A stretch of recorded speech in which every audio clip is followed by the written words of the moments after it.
another Baofeng. Here's a short video on the UV-17R Plus. The plus means it's all that, and then some. Up next on the Higgins Report. Welcome to the Higgins Report. I'm Mike Higgins reporting, and here's my report. The Baofeng UV-17R Plus. They upgraded the UV-17R, but it's going to cost you $10.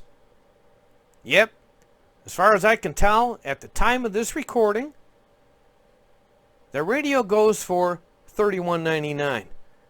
That is $10 more than I paid for my regular UV-17R. But what are you getting for the extra $10? Well, they went from a 1800 milliamp hour battery to a 2500 milliamp battery. That's cool. But what's cooler is now you can charge it with USB-C. Well, that's convenient, Mike.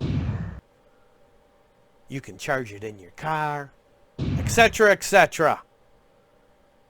How about the receive capabilities? Now you got FM broadcast band from 76 to 108 megahertz. You have the AM air band from 108 to 136 megahertz. VHF has been expanded. Now it is, we're talking receive, 136 to 174 megahertz and 220 to 260 megahertz. So now you can at least receive the 220 ham band. Also, in a lot of areas of the country, 150 megahertz, plus or minus 5, mostly plus. There's some emergency responder frequencies in there. No longer in my area, but in some areas. Also, now, NOAA weather band. Now you have that in that frequency window, but you also have a hot button on the radio. When you push and hold it, it puts you right into the NOAA weather band. You've got like, I don't know, 7 or 8 channels to choose from. All right. So far, that's worth an extra $10. How about transmit capabilities? Now, in case it's not obvious, you need a ham license to use this radio, or at least to transmit with this radio. What, you don't have one? Get one. All right. Transmit frequencies. The 2-meter band, that's 144 to 148 megahertz. The 70 centimeter band /440, which is 420 to 450 megahertz. We are talking about the USA version here. Now, I personally just use my computer for programming this radio, but they have a feature for wireless cloning between radios. I guess that could be useful. I don't need it, but that's fine. It comes with a color display. It's reasonably visible in bright light. Bright sunlight, so-so. I've seen better. I've seen worse. There's a full keyboard with manual DTMF tones. You want to use it with your All-Star node? No problem. It comes with 999 memory channels. You can use Chirp, if you know what that is, or the free Baofeng software. It's much easier to use your computer for programming repeaters, simplex frequencies, whatever, in my opinion.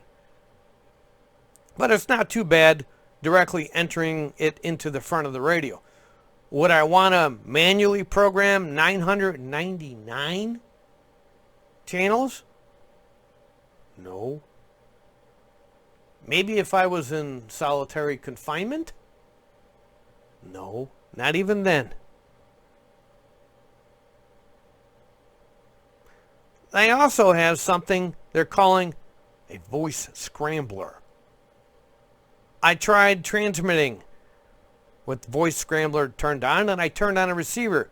I wanted to see, well, what's it sound like? You sound like a drunk Smurf underwater that took a drag of helium. Fairly unintelligible. Now the FCC says no encrypted ham radio communications. I guess they squeaked this through. It's really more of a distortion than an encryption.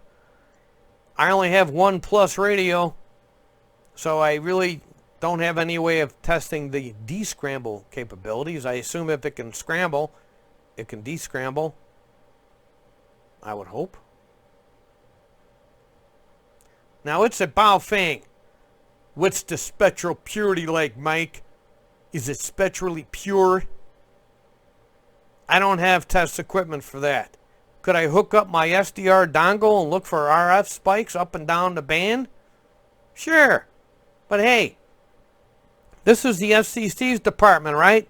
Let them use real test equipment and determine if this thing is cleaner than a Spark CW transmitter.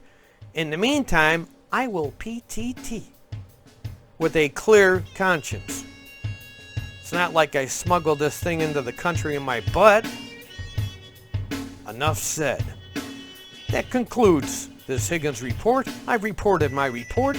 73 is for now. And be safe.